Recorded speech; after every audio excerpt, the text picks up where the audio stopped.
Hello there you guys, welcome to one of my live videos, and on this video tonight I am going to be giving you my reaction to Ole Gunnar Solskjaer's press conference, building up to the Manchester United Burnley game tomorrow night, 8:15 kickoff. And Solskjaer did his press conference this morning. Also on this video I am going to be giving you an update on some more transfer news. So I am going to be giving you a bit more additional information regarding Bruno Fernandes. Also going to give you some latest news regarding Matias Vecino, who currently plays for Inter Milan. And there's lots of other things to currently talk about. So now I'm going to give you my reaction to Ole Gunnar Solskjaer's press conference. So, at the beginning of the press conference, Solskjaer had provided us with an update regarding Marcus Rashford. Now, he has said that Marcus Rashford is out for some time. He says, obviously, he needs time to recover. Marcus Rashford has currently sustained a double stress fracture in his back, and reports are emerging out saying that he's going to be out for at least 6 weeks. But some reports have also said he could be out for around 3 months. Could be basically out until the end of the season, because Marcus Rashford's injury is very, very severe. And like I did say before, I was hopeful that his injury wouldn't be too severe. So very, very disappointing. But Solskjaer has revealed that this current injury that Marcus Rashford has got is totally comparison to his previous injury that he had earlier on in the season. I think he also had an injury towards the back end of last season, did Rashford, but obviously it's nowhere near as bad as this. But he is a big miss, is Marcus Rashford, because like I said, he's been one of our best players this season as Marcus Rashford. He's been in scintillating form. He's scored 19 goals for the football club in all competitions this season. He scored 63 senior goals for the football club since he broke into the senior squad back in 2016 and that. And Solskjaer obviously, give his overarching view on the injury to Rashford. This was after our 2-0 defeat to Liverpool at the weekend. And he said now that, it's more than likely that the club will delve into this current transfer market for short-term deals, reflecting on the injury to Marcus Rashford. Also, too, Ian Wright has come out recently, and he said that, reflecting on Rashford's injury, Ole Gunnar Solskjaer, needs to take some of the blame, because a lot of people do feel as though that Rashford should not have come on in the game against Wolves in the FA Cup. So maybe Ole Gunnar Solskjaer is accountable for that. Maybe he was accountable for Harry Maguire's slight hip injury he had earlier on in the season. So obviously, Rashford is not going to be playing against Burnley. So. And also, he did basically, get asked about Bruno Fernandes. Again, hasn't really hasn't really mentioned out. He just basically said that it's not assured that we'll sign Bruno Fernandes in this January transfer window. Also, Solskjaer has reacted to Gary Neville's comments regarding Ed Woodward, because Gary Neville has come out earlier on today, and he's actually said that Man United should get rid of Ed Woodward. Obviously, there's a lot of United fans anyway protesting Ed Woodward and the Glazers, because like I said, I don't like the way the football club has been run in the last 6 or 7 years. But he's come out and basically, criticised Ed Woodward, reflecting on our poor recruitment in the last 4 or 5 years. And Solskjaer's reacted to this, and he's basically said it's not the right time for us to discuss our recruitment policy. This is what Solskjaer has said. So he did react to Gary Neville's comments. He also mentioned during the press conference that we are looking to improve the squad. We are looking to improve the club. And these are some of the things that Ole Gunnar Solskjaer did say during his press conference. Obviously, more injuries now are coming onto the horizon. Some players have now returned from injury, as you all know. Bay is now back from a knee injury he had, because he was out with a knee injury since pre-season, and Eric Bay is very injury prone.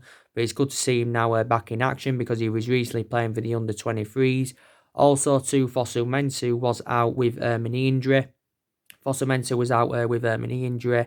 But he's now back, and he was also playing for the under-23s not too long ago. But I think Solskjaer views Fosu as an actual right back. So them two are now back. We do obviously know that Paul Pogba and Scott McTominay are still out for us. I don't think they're expected back until February. But obviously you can say we look very exposed in that midfield due to the injuries to Paul Pogba and McTominay. But that's one of the priority areas where Man United need to strengthen up anywhere, is that current midfield. But my overarching view, that I don't think Man United have had a world-class midfielder since we had the likes of Paul Scholes and Michael Carrick, who were a fantastic partnership, when they obviously they were players for Man United. I know obviously we've got Paul Pogba, and you can say Paul Pogba was regarded as one of the best midfielders in the world when he was at Juventus, because he did endure 4 good years in training with Juventus, but the vast majority of his performances at Man United have been totally comparison. Pogba's sustained quite a lot of injuries as a Man United player. Obviously, when Mourinho was here, he had bad disputes with Mourinho, so hasn't enjoyed the best of times at Manchester United. And I think Pogba will leave in the summer anyway. He won't leave in this January transfer window. I think he will leave the football club in the summer, without a shadow of a doubt. But we've got to address the deficiencies in the squad this year. So we've got to win this game against Burnley. We need to win, and we need to see a total comparison performance to what we saw in the 2-0 defeat against Liverpool, because analysing the vast majority of that game against Liverpool, we was very, very poor. I think we had an odd slight 10-minute period where I thought we did well. Don't forget the 2 best chances we had was Andres Pereira. He had a good chance. We also had a fantastic chance through Anthony Martial. Obviously, it went. It was a very, very poor shot. But for the vast majority of the game, we was very, very poor. And I did expect us to lose that game against Liverpool anywhere. Liverpool are on course to win their first Premier League title ever. And obviously, they're going to end their 30-year drought, basically. Liverpool are the only team that have not lost yet. There's a lot of people now starting to believe, saying that Liverpool could go undefeated this season so they can replicate what Arsenal did back in 2004. And, we're the only team that have taken any points from them so far this season. They've won 21 games out of 22 with Liverpool. They're unbeaten in 39 Premier League games. They're looking to extend their unbeaten run to 40 tomorrow when they play Thursday. When they play Wolves, and they've not lost at Anfield for almost 3 years. And at the moment, they're sitting 16 points in front of Man City, 19 points in front of Leicester, plus with a game in hand and that. Solskjaer, I think's credited Liverpool, for the records they're breaking. But, he was saying, prior to the game and that, Liverpool are not classified as the greatest team in England until, they win back-to-back titles. And a lot of Man United fans have come to accept the fact that they are going to win the Premier League this season. But they've still got another 12 to catch us, because obviously, we've won 13 Premier League titles. But overall, when Liverpool do win it, it'll be their first Premier League, but it will be their 19th all in all, including the 18 old first divisions, that Liverpool have won. So Liverpool are definitely nowhere strides ahead of us at the moment and that. And, like I said, Liverpool have got a really, really good team. They've got a good manager in Jurgen Klopp. And I did give you the comparison, didn't I, between Liverpool and Man United. Liverpool don't overpay for players. That their team players as a unit. So Liverpool are very sensible with their recruitment. But for us, we overpay for players. And not only that, our wage structure is balmy. I think we're the second club that's got the highest, paid players at the football club. So our wage structure is totally bonkers, like I said. It's totally bonkers, our wage structure and that. But, I think Liverpool are now sitting 30 points ahead of us. But, that win on Sunday for Liverpool was Jurgen Klopp's 150th win as Liverpool manager, since Liverpool recommended him in back in October 2015. It was. And, Jurgen Klopp's won 3 major honours as Liverpool manager so far. He won the Super Cup early on the season, also won the FIFA Club World Cup. They won the Champions League at the end of last season. So, yeah, it's going to be Jurgen Klopp's 4th major honour as a Liverpool manager. And, let's be honest, Jurgen Klopp hasn't got the best pedigree. He's a good manager now, but he's emulated himself up. In terms of silverware, he's totally comparison to Guardiola and Jose Mourinho, because Klopp as yet has not won nowhere near to the extent of what Guardiola and Jose Mourinho's won. But I do believe now he's going to start winning trophies as Liverpool manager. But like I said, forget about the Liverpool game now. We move on to Burnley. We've got to see a better performance against Burnley. And I am convinced that we will beat Burnley. And hopefully, Solskjaer will make changes from the 2-0 defeat to Liverpool. I do definitely think he will do that. In the reverse fixture against Burnley, we beat them 2-0 early on in the season. We also drew them 2-2 at Old Trafford. That's the last time we did play them at Old Trafford, when we did draw 2-2. But, I think Solskjaer in this game needs to definitely start Brandon Williams. He did start against Liverpool, but he was in the wrong position. He should have been playing at left back. Brandon Williams and Luke Shaw should have actually, been dropped. So we should have started. We should have put Brandon Williams at left back. Mason Greenwood should have started against Liverpool, but he didn't. So Mason Greenwood should start in this game against Burnley. Solskjaer has confirmed anywhere that Mason Greenwood is going to get more opportunities. He's been starting in like the cup games and the other competitions as Greenwood, but he hasn't been getting enough starts in the Premier League. So I think in this game against Burnley, he'll either start on the right or he should play in the middle of the park. More likely it will be the right, because obviously Martial operates in that central position. And Mason Greenwood's done very, very well for us. He's on 9 senior goals in 22 games so far this season for us in, 20 odd first team appearances. So he's only earned the age of 18, is Mason Greenwood, and this is only his first season in the senior squad. But don't forget, Gareth Southgate is considering him for the Euros, 2020 Euros. But Solskjaer's reacted to that, and Solskjaer feels as though that, he needs, to focus more on his football at Man United first before he gets into the European Championships. Greenwood. Maybe we should start Juan Mata. I know Juan Mata's initially lost his place in the team and that, but I think, he can still provide Juan Mata, and I know he's, 32, 33 years of age now, and he has lost that yard of pace, but he can still perform well. So in this game against Burnley, I would actually, put Juan Mata in the number 10. So he definitely will make changes, I should presume. But we've got to win this game against Burnley anywhere, because we want to keep our top 4 ambitions alive. And we are still surprisingly in that top 4. But the main explanation why we're in that top 4 is because, Chelsea have been in a bad vein of form recently.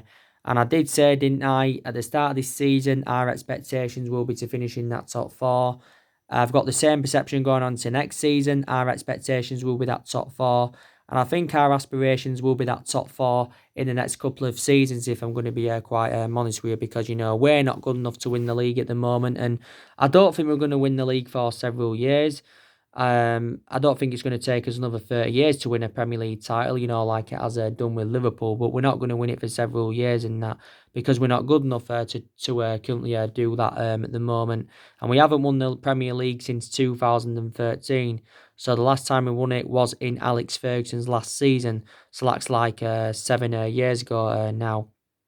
But like I've said on my other videos, for us to be title contenders and for us to be up there challenging for major honours and stuff like that, we've got to get another 4 or 5 more players in this year.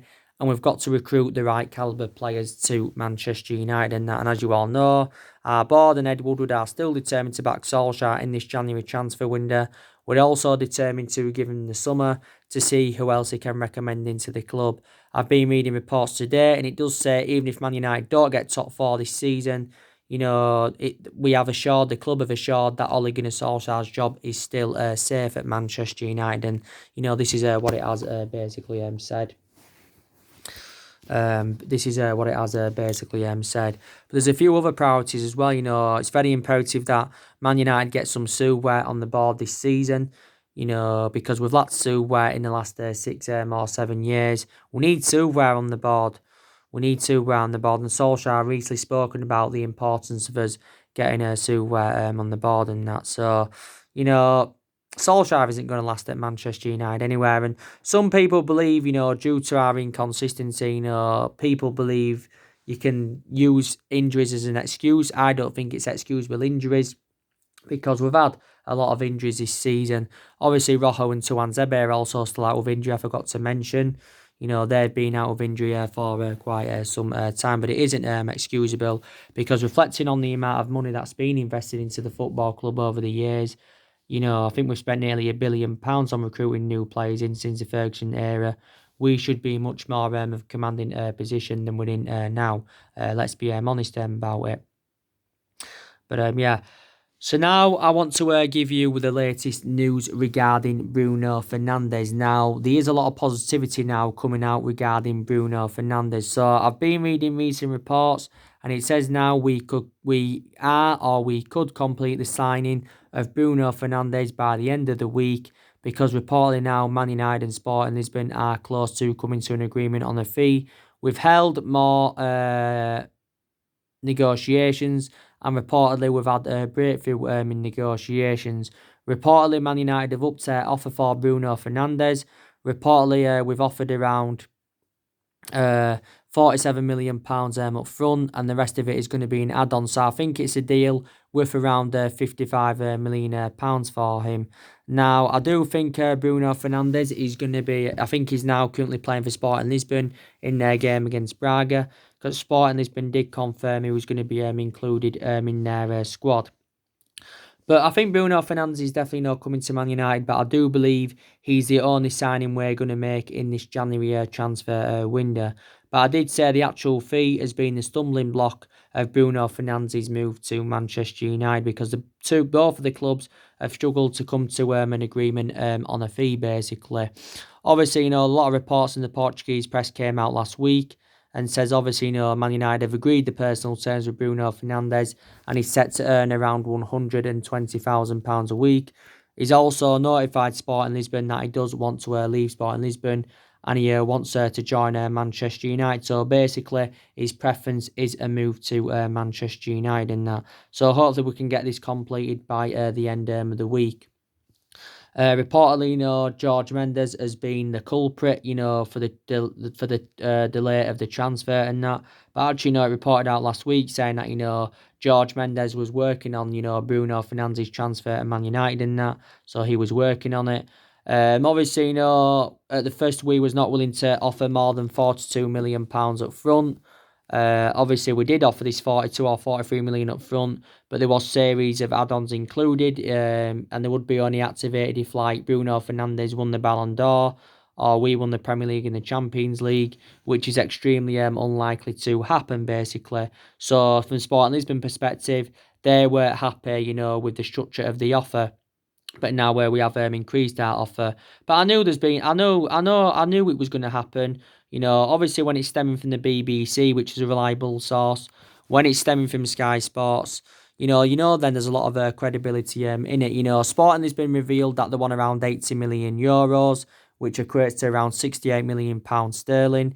Obviously, we're not determined to pay that and that. But, I still am now convinced we can get a deal over the line. It's going to be a straight cash deal. Obviously, I know there was a lot of reports the other week saying that Marcus Rojo could be part of the deal. Also, maybe Pereira could be a part of the deal.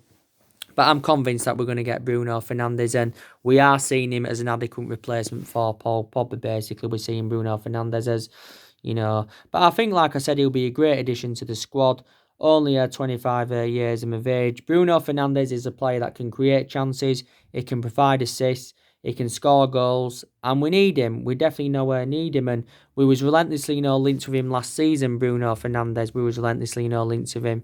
But the main explanation why we didn't get him last season is because we valued him at £50 million, and Sporting Lisbon wanted around £70 million. Don't forget last season, City were in for him, Tottenham were in for him, and so too were Liverpool. But, we should have got Bruno Fernandes at the beginning of this month. And, like I've said to you, we haven't only been a toxic football club for the last 6 or 7 years. We haven't only overpaid for players in that. We can't even negotiate a deal with a player. It took us so long now. Obviously, if we'd have meeting Sporting Lisbon's valuation from the start, then we'd have had him on the board by now, basically. And my only element of concern really about him is that he hasn't played in the Premier League. But that's it, and I think he's got the minerals to come and succeed in the Premier League. And I think when he comes to the Premier League, he can replicate what he's done in his couple of years in Portugal with Sporting Lisbon. I think he also enjoyed a great time in the Serie A when he was younger, Bruno Fernandes.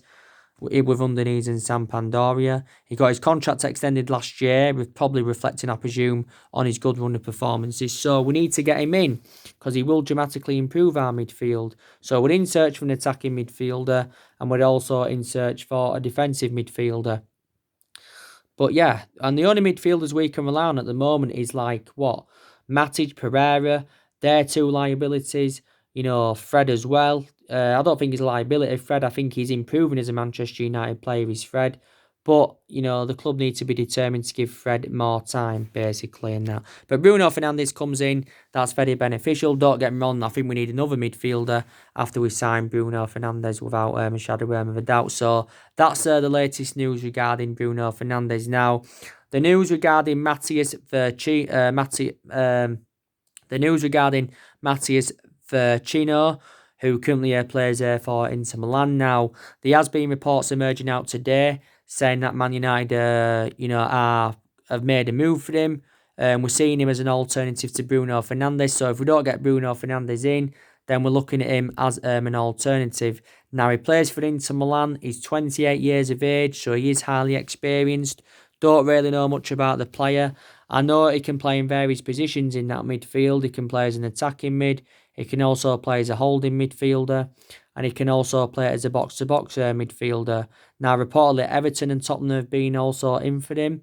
I think it's very imminent he will leave Inter Milan if Inter Milan can get a deal over the line for Christian Eriksen. Now, Man United have reportedly, made contact with Inter Milan. I don't think, it would cost a substantial amount, really.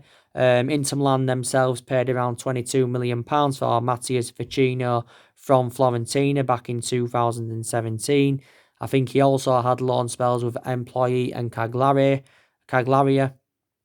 So what I've seen of him, he seems a pretty decent player. I think for Inter Milan, he's made a total of 73 appearances.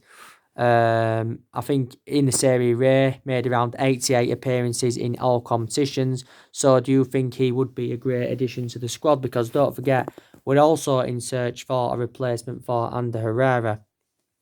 So he's now another midfielder on our agenda, but we'll only try and get him in if we don't get Bruno Fernandes.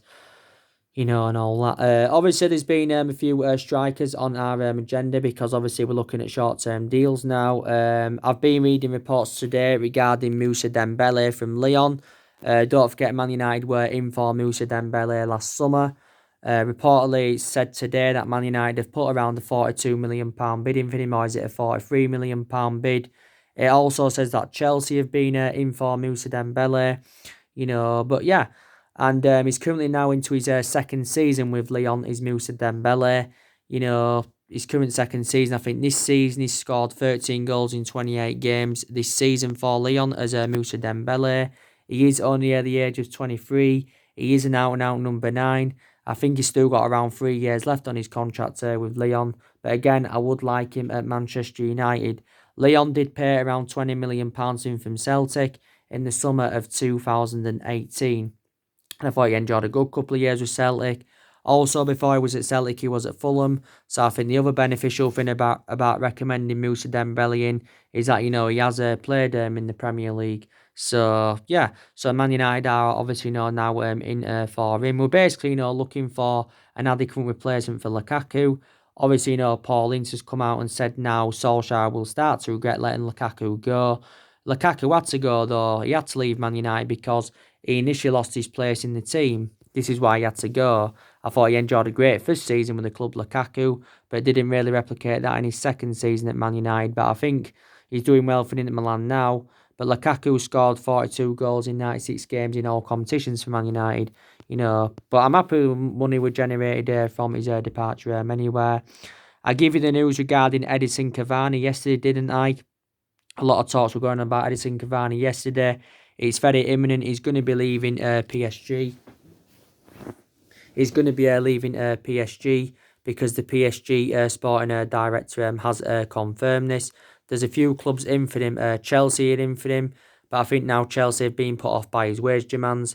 Tottenham have been in for him, and I think Atletico Madrid are emerged as the favourites to currently sign him and that. I wouldn't want Edison Cavani at Manchester United anywhere because I've got some element of concerns about him. One, he hasn't played in the Premier League. Two, he's 32 years of age, so I have got concerns regarding his age. But obviously, whatever team does get Edison Cavani, he's not going to get a long-term contract. I think any club who gets him will probably be prepared to offer him around an 18-month contract because, like I said, he's 32 years of age. But the beneficial thing would be is that he's a cheap solution. So he would be a cheaper solution than Dembele. It'd be a cheaper solution like Raul Jimenez and that. Because I think PSG only want around 15 or 20 million pounds for him. Edison Cavani has been a long-serving player at PSG. He has enjoyed around 6 years with PSG. This is his current 7th season with them. His current contract expires at the end of the season. He's scored around 198 goals in 293 appearances in all competitions, so he is their leading goal scorer. And PSG did pay around £55 million for him from Napoli back in 2013. But obviously, PSG are not they're gonna nowhere near recoup what they paid for him from Napoli. But I don't see Man United getting Edison Cavani. So there's also quite a few strikers on our agenda. But Solskjaer revealed anywhere he still wants to continue the policy of recruiting young players into the football club. This is what he has basically now confirmed. So that's the latest on the transfers. I think, if Solskjaer is to be sacked by Manchester United, Pochettino will be our next manager. It's been revealed how much we'll have to pay to get rid of Solskjaer, and I think we'll have to pay around £5 million to get rid of him. But I think, we've confirmed, that even if we don't get top four this season, that, Solskjaer's job is safe at Manchester United. This is what's being confirmed. But like I said, reports have come out today saying that, Pochettino has begun negotiations with the club. And he says if he is to be recommended into Man United, he wants to take control of the transfers. He doesn't want Ed Woodward as our director of football. But yeah, we should get Pochettino in. And I said, we've been long admirers of him. We should have got Mauricio Pochettino in after the sacking of Jose Mourinho back in December 2018. We should have got him in then. And we should try and get him in now because we wouldn't have to pay anything in compensation now to recommend Pochettino in. But I think he's totally comparison to Solskjaer. I think he's a much better manager than Solskjaer. And I think Pochettino would suit the strappings of the football club. Reflecting on what he did in his 5.5 years with Tottenham. He also did well at Southampton in his short tenure there. I know he hasn't won out in terms of silverware, but I think he would be the right manager for Manchester United with Pochettino without a shadow of a doubt. So I think the club needs to consider recommending him in. So we'll have to pay to get rid of Solskjaer. Like I said, he's got 2.5 years left on his deal. But, Solskjaer, I think, he's had long enough now.